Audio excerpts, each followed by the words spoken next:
सत श्री अकाल जी सारिਆਂ ਨੂੰ ਪੰਜਾਬੀ ਪੌੜਤਾ ਚੈਨਲ ਤੇ ਤੁਹਾਡਾ ਬਹੁਤ-ਬਹੁਤ ਵੈਲਕਮ ਸਵਾਗਤ ਤੇ ਉਹਨਾਂ ਸਭ ਦਾ ਬਹੁਤ-ਬਹੁਤ ਸ਼ੁਕਰੀਆ ਜਿਨ੍ਹਾਂ ਨੇ ਚੈਨਲ ਨੂੰ ਸਬਸਕ੍ਰਾਈਬ ਕੀਤਾ ਹੋਇਆ ਹੈ ਜੀ ਤੇ ਜਿਨ੍ਹਾਂ ਨੇ ਚੈਨਲ ਨੂੰ ਸਬਸਕ੍ਰਾਈਬ ਨਹੀਂ ਕੀਤਾ ਡੇਲੀ ਅਪਡੇਟਸ ਦੇ ਵਾਸਤੇ ਨਿਊਜ਼ ਦੇ ਵਾਸਤੇ ਚੈਨਲ ਨੂੰ ਜ਼ਰੂਰ ਸਬਸਕ੍ਰਾਈਬ ਕਰੋ ਜੀ ਤੇ ਬੈਲ ਆਈਕਨ ਨੂੰ ਵੀ ਜ਼ਰੂਰ ਪ੍ਰੈਸ ਕਰ ਲਓ। ਚੱਲਦੇ ਹਾਂ ਜੀ ਸਭ ਤੋਂ ਪਹਿਲੀ ਖਬਰ ਵੱਲ ਜਿਹਦੇ ਵਿੱਚ ਬਿਆਨ ਕੀਤਾ ਜਾ ਰਿਹਾ ਹੈ ਕਿ ਯੂਰਪੀਅਨ ਯੂਨੀਅਨ ਦੇ ਵਿੱਚ ਇੱਕ ਨਵਾਂ ਪ੍ਰਪੋਜ਼ਲ ਰੱਖਿਆ ਗਿਆ ਹੈ ਜੀ ਕਿ ਹੋਰ ਜਿਹੜੀਆਂ ਕੰਟਰੀਜ਼ ਆ ਜਿਨ੍ਹਾਂ ਦੇ ਉੱਤੇ ਬੈਨ ਲਗਾ ਦਿੱਤਾ ਜਾਵੇ ਉਹਨਾਂ ਲੋਕਾਂ ਦੇ ਵਾਸਤੇ ਜਿਨ੍ਹਾਂ ਨੇ ਵੈਕਸੀਨੇਸ਼ਨ ਦਾ ਪ੍ਰੋਸੈਸ ਨਹੀਂ ਕਰਵਾਇਆ ਇਹਨਾਂ ਕੰਟਰੀਜ਼ ਦੇ ਵਿੱਚ ਉਹਨਾਂ ਦੀ ਐਂਟਰੀ ਯੂਰਪ ਦੀਆਂ ਕੰਟਰੀਜ਼ ਦੇ ਵਿੱਚ ਨਾ ਹੋ ਸਕੇ ਜੀ। ਖਾਸ ਕਰ ਇਹਦੇ ਵਿੱਚ ਅਮਰੀਕਾ ਦਾ ਨਾਮ ਲਿਆ ਜਾ ਰਿਹਾ ਹੈ ਜੀ, ਲਿਬਨਾਨ, ਇਜ਼ਰਾਈਲ, ਮੌਂਟੇਨੇਗਰੋ, ਕੋਸੋਵੋ ਇਹਨਾਂ ਕੰਟਰੀਜ਼ ਦਾ ਨਾਮ ਲਿਆ ਜਾ ਰਿਹਾ ਹੈ ਕਿ ਇਹਨਾਂ ਕੰਟਰੀਜ਼ ਦੇ ਵਿੱਚ ਜਿਨ੍ਹਾਂ ਲੋਕਾਂ ਨੇ ਵੈਕਸੀਨੇਸ਼ਨ ਦਾ ਪ੍ਰੋਸੈਸ ਫਿਲਹਾਲ ਨਹੀਂ ਕਰਵਾਇਆ ਉਹਨਾਂ ਦੇ ਰਿਲੇਟਡ ਜਿਹੜਾ ਟਰੈਵਲ ਬੈਨ ਹੈ ਜੀ ਯੂਰਪ ਦੀਆਂ ਸਾਰੀਆਂ ਕੰਟਰੀਜ਼ ਦੇ ਵੱਲੋਂ ਲਗਾ ਦਿੱਤਾ ਜਾਵੇ। ਇਹ ਪ੍ਰਪੋਜ਼ਲ ਰੱਖ ਦਿੱਤਾ ਗਿਆ ਹੈ ਜੀ ਤੇ ਨਾਲ ਹੀ ਬਿਆਨ ਕੀਤਾ ਜਾ ਰਿਹਾ ਹੈ ਕਿ ਅਗਰ ਸੋਮਵਾਰ ਤੱਕ ਆਉਣ ਵਾਲੇ ਸੋਮਵਾਰ ਤੱਕ ਕੋਈ ਵੀ ਯੂਰਪੀਅਨ ਕੰਟਰੀ ਨੂੰ ਇਸ ਗੱਲ ਤੇ ਕੋਈ ਵੀ ਆਬਜੈਕਸ਼ਨ ਨਹੀਂ ਹੁੰਦਾ ਤਾਂ ਇਹ ਵਾਲਾ ਜਿਹੜਾ ਰੂਲ ਹੈ ਜੀ ਉਹ ਲਾਗੂ ਹੋ ਜਾਏਗਾ ਕਿ ਜਿੰਨੇ ਵੀ ਇਹਨਾਂ ਕੰਟਰੀਜ਼ ਜਿਹੜੀਆਂ ਮੈਂਸ਼ਨ ਕੀਤੀਆਂ ਗਈਆਂ ਨੇ ਇਹਨਾਂ ਦੇ ਵਿੱਚ ਜਿਨ੍ਹਾਂ ਲੋਕਾਂ ਨੇ ਵੈਕਸੀਨੇਸ਼ਨ ਦਾ ਪ੍ਰੋਸੈਸ ਨਹੀਂ ਕਰਵਾਇਆ ਜੀ ਉਹਨਾਂ ਦੀਆਂ ਯੂਰਪ ਦੀ ਕੰਟਰੀਜ਼ ਦੇ ਵਿੱਚ ਐਂਟਰੀ ਨਹੀਂ ਹੋ ਸਕੇਗੀ। ਬਿਆਨ ਕੀਤਾ ਜਾ ਰਿਹਾ ਹੈ ਕਿ ਯੂਰਪ ਦੀਆਂ ਕੰਟਰੀਜ਼ ਦੇ ਵਾਸਤੇ ਜਿਸ ਤਰ੍ਹਾਂ ਕਿ USA ਦੇ ਵੱਲੋਂ ਵੀ ਟਰੈਵਲ ਬੈਨ ਚੱਲਦਾ ਪਿਆ ਹੈ ਜੀ, ਇੱਧਰੋਂ ਯੂਰਪ ਦੇ ਲੋਕ USA ਦੇ ਵਿੱਚ ਨਹੀਂ ਜਾ ਸਕਦੇ। ਫਿਲਹਾਲ ਵੀ USA ਦੇ ਵੱਲੋਂ ਅਮਰੀਕਾ ਦੇ ਵੱਲੋਂ ਟਰੈਵਲ ਬੈਨ ਹੀ ਚੱਲਦਾ ਪਿਆ ਹੈ ਜਿਸ ਦੇ ਕਰਕੇ ਹੁਣ ਯੂਰਪ ਲੈਵਲ ਤੇ ਵੀ ਕੁਝ ਜਿਹੜੇ ਸਖਤ ਡਿਸੀਜ਼ਨ ਹੈ ਜੀ ਲਏ ਜਾਣਗੇ ਕਿ ਜਿਨ੍ਹਾਂ ਲੋਕਾਂ ਨੇ ਵੈਕਸੀਨੇਸ਼ਨ ਦਾ ਪ੍ਰੋਸੈਸ ਨਹੀਂ ਕਰਵਾਇਆ ਜੀ USA ਦੇ ਵਿੱਚ ਅਮਰੀਕਾ ਦੇ ਵਿੱਚ ਉਹਨਾਂ ਦੀ ਐਂਟਰੀ ਯੂਰਪ ਦੇ ਦੇਸ਼ਾਂ ਦੇ ਵਿੱਚ ਵੀ ਨਹੀਂ ਹੋ ਸਕੇਗੀ। ਇਸ ਤੋਂ ਨੈਕਸਟ ਚੱਲਦੇ ਹਾਂ ਜੀ ਅਗਲੀ ਖਬਰ ਵੱਲ ਜਿਹੜੀ ਕਿ ਆ ਰਹੀ ਹੈ ਜੀ ਇਟਲੀ ਦੇ ਤਰੀਸਤੇ ਏਰੀਏ ਦੇ ਵਿੱਚ ਦੱਸਿਆ ਜਾ ਰਿਹਾ ਹੈ ਕਿ ਉੱਥੇ ਇੱਕ 40 ਸਾਲ ਦੇ ਵਿਅਕਤੀ ਨੂੰ ਗ੍ਰਿਫਤਾਰ ਕੀਤਾ ਗਿਆ ਹੈ ਜੀ ਜਿਹਦੇ ਕੋਲ ਸਰਬੀਅਨ ਹੈਗਾ ਜੀ, ਇਹ ਸਿਟੀਜ਼ਨ ਆ ਪਰ ਇਹ ਦੱਸਿਆ ਜਾ ਰਿਹਾ ਹੈ ਕਿ ਇੱਕ ਟਰੱਕ ਡਰਾਈਵਰ ਆ ਤੇ ਪਰ ਇਹ ਲੈ ਕੇ ਆਇਆ ਜੀ ਇਲੀਗਲ ਮਾਈਗ੍ਰੈਂਟਸ। ਇਹਦੇ ਟਰੱਕ ਦੇ ਵਿੱਚ ਸਵਾਰ ਸੀਗੇ 35 ਦੇ ਕਰੀਬ ਬਿਆਨ ਕੀਤੇ ਜਾ ਰਹੇ ਨੇ ਜਿਹਦੇ ਵਿੱਚ ਅਫਗਾਨੀ ਵੀ ਨੇ, ਬੰਗਲਾਦੇਸ਼ੀ ਤੇ ਪਾਕਿਸਤਾਨ ਦੇ ਲੋਕ ਨੇ ਜੀ ਜਿਹੜੇ ਕਿ ਇਲੀਗਲ ਤੌਰ ਤੇ ਬਿਆਨ ਕੀਤਾ ਜਾ ਰਿਹਾ ਕਿ ਇਸ ਏਰੀਏ ਦੇ ਵਿੱਚ ਪਹੁੰਚੇ ਨੇ। ਇਹਨਾਂ ਦੇ ਕੋਲ ਕਿਸੇ ਦੇ ਕੋਲ ਵੀ ਪ੍ਰੋਪਰ ਡਾਕੂਮੈਂਟਸ ਜਿਹੜੇ ਆ ਜੀ ਨਹੀਂ ਹੈਗੇ, ਇਟਲੀ ਦੇ ਵੀ ਨਹੀਂ ਤੇ ਨਾ ਹੀ ਕਿਸੇ ਹੋਰ ਯੂਰਪ ਦੀ ਕੰਟਰੀ ਦੇ ਹੈਗੇ ਨੇ ਜੀ ਡਾਕੂਮੈਂਟਸ। ਸੋ ਇਹਨਾਂ ਦੀ ਜਿਹੜੀ ਐਂਟਰੀ ਹੈ ਜੀ ਉਹ ਨਹੀਂ ਹੋ ਸਕਦੀ ਸੀਗੀ ਪਰ ਇਸ ਟਰੱਕ ਡਰਾਈਵਰ ਦੇ ਥਰੂ ਜਿਹੜਾ ਕਿ ਸਰਬੀਆ ਦਾ ਰਹਿਣ ਵਾਲਾ ਹੈ ਜੀ, ਸਿਟੀਜ਼ਨ ਉੱਥੋਂ ਦਾ ਆ, ਇਹਨੇ ਐਂਟਰੀ ਕਰਵਾਈ ਹੈ ਜੀ ਇਹਨਾਂ ਲੋਕਾਂ ਦੀ ਜਿਸ ਦੇ ਕਰਕੇ ਇਸ ਟਰੱਕ ਡਰਾਈਵਰ ਨੂੰ ਦੱਸਿਆ ਜਾ ਰਿਹਾ ਕਿ ਗ੍ਰਿਫਤਾਰ ਕਰ ਲਿਆ ਗਿਆ ਹੈ ਜੀ ਤਰੀਸਤੇ ਏਰੀਏ ਦੇ ਵਿੱਚ। ਇਸ ਤੋਂ ਨੈਕਸਟ ਚੱਲਦੇ ਹਾਂ ਜੀ ਅਗਲੀ ਖਬਰ ਵੱਲ ਜਿਹੜੀ ਕਿ ਆ ਰਹੀ ਹੈ ਜੀ ਇਟਲੀ ਦੀ ਲਗੂਰੀਆ ਸਟੇਟ ਦੇ ਵਿੱਚ ਦੱਸਿਆ ਜਾ ਰਿਹਾ ਹੈ ਕਿ ਇੱਕ ਸਪਿਆਜੇ ਦੇ ਉੱਤੇ ਇੱਕ ਬੀਚ ਦੇ ਉੱਤੇ ਫਿਰ ਇੱਕ ਬੱਚੇ ਦੀ ਜਾਨ ਗਈ ਹੈ ਜੀ। ਇਹ ਬਿਆਨ ਕੀਤਾ ਜਾ ਰਿਹਾ ਹੈ ਕਿ 2 ਸਾਲ ਦੀ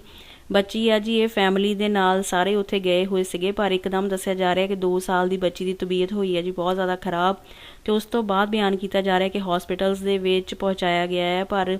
ਜੋ ਵੀ ਸਿਚੁਏਸ਼ਨ ਰਹੀ ਹੈ ਜੀ ਥੋੜ੍ਹੇ ਟਾਈਮ ਬਾਅਦ ਹੀ ਦੱਸਿਆ ਜਾ ਰਿਹਾ ਕਿ ਇਸ ਬੱਚੀ ਦੀ ਮੌਤ ਹੋ ਗਈ ਹੈ ਜੀ। ਫਿਲਹਾਲ ਇਨਵੈਸਟੀਗੇਸ਼ਨ ਕੀਤੀ ਜਾ ਰਹੀ ਹੈ ਕਿ ਕੀ ਵਜ੍ਹਾ ਰਹੀ ਆ ਪਰ ਦੱਸਿਆ ਜਾ ਰਿਹਾ ਜਿਹੜੀ ਸਿਚੁਏਸ਼ਨ ਹੈ ਜੀ ਸਿਹਤ ਬੱਚੇ ਦੀ ਬਹੁਤ ਜ਼ਿਆਦਾ ਖਰਾਬ ਹੋ ਗਈ ਸੀਗੀ ਜਿਸ ਦੇ ਕਰਕੇ ਇਸ ਬੱਚੀ ਦੀ ਮੌਤ ਹੋ ਗਈ ਹੈ ਜੀ। ਸਪਿਆਜੇ ਤੇ ਘੁੰਮ ਕੇ ਆਏ ਸੀਗੇ, ਬੀਚ ਤੇ ਘੁੰਮ ਕੇ ਆਏ ਸੀਗੀ ਪੂਰੀ ਫੈਮਿਲੀ।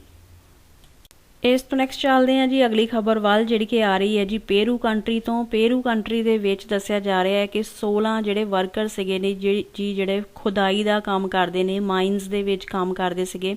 ਉਹਨਾਂ ਨੂੰ ਬਿਆਨ ਕੀਤਾ ਜਾ ਰਿਹਾ ਹੈ ਕਿ ਇੱਕ ਬੱਸ ਲੈ ਕੇ ਜਾ ਰਹੀ ਸੀਗੀ ਜਿੱਥੇ ਇਹਨਾਂ ਦਾ ਕੰਮ ਚੱਲਦਾ ਸੀਗਾ ਪਰ ਬੱਸ ਇੱਕ ਖੱਡ ਦੇ ਵਿੱਚ ਡਿੱਗ ਗਈ ਹੈ ਜੀ। ਜੋ ਬਿਆਨ ਕੀਤਾ ਜਾ ਰਿਹਾ ਹੈ ਕਿ ਪਹਾੜੀ ਏਰੀਏ ਦੇ ਵਿੱਚ ਜਦੋਂ ਇਹ ਆਪਣੀ ਕੰਪਨੀ ਦੇ ਵੱਲੋਂ ਹੀ ਬਿਆਨ ਕੀਤਾ ਜਾ ਰਿਹਾ ਕਿ 16 ਦੇ ਕਰੀਬ ਸੀਗੇ ਜੀ ਵਰਕਰਸ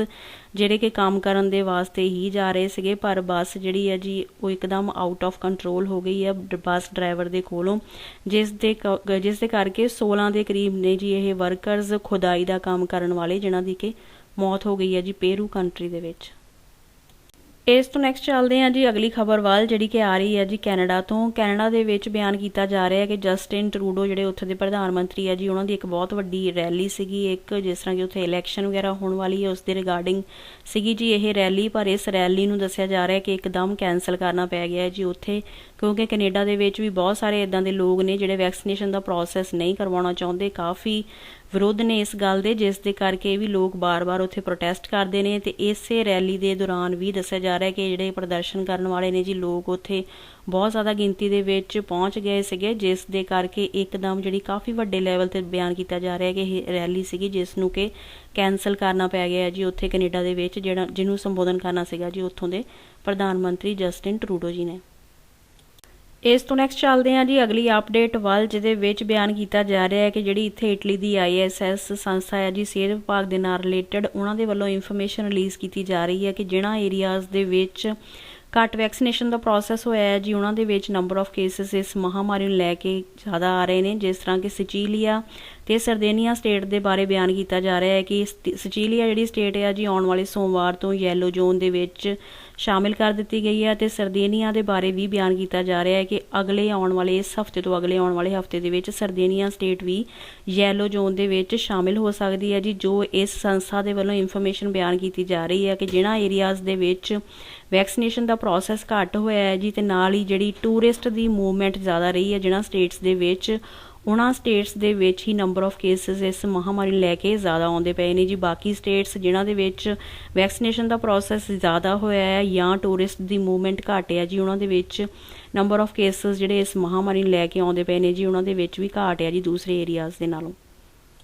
ਇਸ ਤੋਂ ਨੈਕਸਟ ਚੱਲਦੇ ਹਾਂ ਜੀ ਅਗਲੀ ਖਬਰ ਵੱਲ, ਜਿਹੜੀ ਕਿ ਆ ਰਹੀ ਹੈ ਜੀ ਇੰਡੀਆ ਤੋਂ। ਇੰਡੀਆ ਦੇ ਵਿੱਚ ਬਿਆਨ ਕੀਤਾ ਜਾ ਰਿਹਾ ਹੈ ਕਿ ਵੈਕਸੀਨੇਸ਼ਨ ਦਾ ਪ੍ਰੋਸੈਸ ਕਾਫੀ ਤੇਜ਼ੀ 'ਤੇ ਕੀਤਾ ਜਾ ਰਿਹਾ ਹੈ, ਨਾਲ ਹੀ ਕਾਫੀ ਜ਼ਿਆਦਾ ਜਿਹੜੀ ਪਰਸੈਂਟੇਜ ਹੈ ਜੀ ਲੋਕਾਂ ਦੀ, ਉਹਨਾਂ ਨੂੰ ਡੇ ਬਾਏ ਡੇ ਕਵਰ ਕੀਤਾ ਜਾ ਰਿਹਾ ਹੈ ਜੀ ਅੰਡਰ ਵੈਕਸੀਨੇਸ਼ਨ ਦੇ ਪ੍ਰੋਸੈਸ। ਤੇ ਨਾਲ ਹੀ ਇਹ ਇੱਕ ਰਿਕਾਰਡ ਵੀ ਬਣਿਆ ਹੈ ਜੀ। ਬਿਆਨ ਕੀਤਾ ਜਾ ਰਿਹਾ ਹੈ ਕਿ ਇੰਡੀਆ ਦੇ ਵਿੱਚ ਇੱਕ ਦਿਨ ਦੇ ਵਿੱਚ ਲਗਭਗ 10 ਮਿਲੀਅਨ ਮਤਲਬ ਕਿ 1 ਕਰੋੜ ਦੇ ਕਰੀਬ ਲੋਕਾਂ ਦੇ ਉੱਤੇ ਵੈਕਸੀਨੇਸ਼ਨ ਦਾ ਪ੍ਰੋਸੈਸ ਕੀਤਾ ਗਿਆ ਹੈ ਜੀ ਇੱਕ ਦਿਨ ਦੇ ਵਿੱਚ। ਇੰਡੀਆ ਦੇ ਵਿੱਚ ਇੰਨੇ ਵੱਡੇ ਲੈਵਲ 'ਤੇ ਵੈਕਸੀਨੇਸ਼ਨ ਦਾ ਪ੍ਰੋਸੈਸ ਹੋਇਆ ਜੀ ਉੱਥੇ ਇੰਡੀਆ ਦੇ ਵਿੱਚ। ਇਸ ਤੋਂ ਨੈਕਸਟ ਚੱਲਦੇ ਹਾਂ ਜੀ ਅਗਲੀ ਖਬਰ ਵੱਲ, ਜਿਹਦੇ ਵਿੱਚ ਬਿਆਨ ਕੀਤਾ ਜਾ ਰਿਹਾ ਹੈ ਕਿ ਅਫਗਾਨਿਸਤਾਨ ਤੋਂ ਜਿਹੜਾ ਅਲੱਗ-ਅਲੱਗ ਕੰਟਰੀਜ਼ ਦੇ ਵੱਲੋਂ ਆਪਣੇ ਦੇਸ਼ਾਂ ਦੇ ਵਿੱਚ ਲੈ ਕੇ ਜਾਇਆ ਜਾ ਰਿਹਾ ਜੀ ਉੱਥੋਂ ਦੇ ਲੋਕਾਂ ਨੂੰ, ਜਿਹੜੇ ਕਿ ਅਲੱਗ-ਅਲੱਗ ਕੰਟਰੀਜ਼ ਦੇ ਸਿਟੀਜ਼ਨਸ ਨੇ ਜਾਂ ਜਿਹੜੇ ਜਾਣਾ ਚਾਹੁੰਦੇ ਨੇ ਜੀ ਉਹਨਾਂ ਕੰਟਰੀਜ਼ ਦੇ ਵਿੱਚ। ਤਾਂ ਬਿਆਨ ਕੀਤਾ ਜਾ ਰਿਹਾ ਹੈ ਕਿ ਇਟਲੀ ਨੇ ਸਭ ਤੋਂ ਪਹਿਲਾਂ ਆਪਣਾ ਇਹ ਜਿਹੜਾ ਪ੍ਰੋਸੈਸ ਹੈ ਜੀ ਉਹਨੂੰ ਖ਼ਤਮ ਕੀਤਾ ਆ। ਲਗਭਗ 5000 ਦੇ ਕਰੀਬ ਲੋਕ ਆ ਜੀ ਅਫਗਾਨਿਸਤਾਨ ਤੋਂ, ਜਿਹੜੇ ਕੁਛ ਇਟਾਲੀਅਨ ਸਿਟੀਜ਼ਨਸ ਨੇ ਤੇ ਕੁਛ ਜਿਹੜੇ ਇੱਧਰੋਂ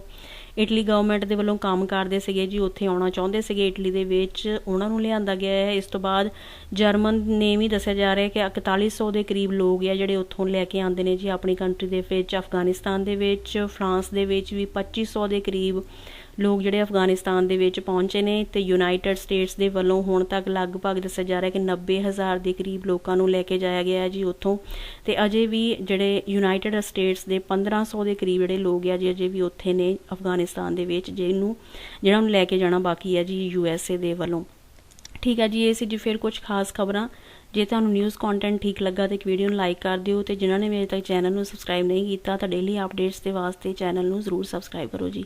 ਠੀਕ ਆ ਜੀ, ਆਪਣਾ ਤੇ ਆਪਣੇ ਫੈਮਿਲੀ ਮੈਂਬਰਸ ਦਾ ਰੱਖੋ ਜੀ ਧਿਆਨ। ਧੰਨਵਾਦ, ਸਤਿ ਸ਼੍ਰੀ ਅਕਾਲ।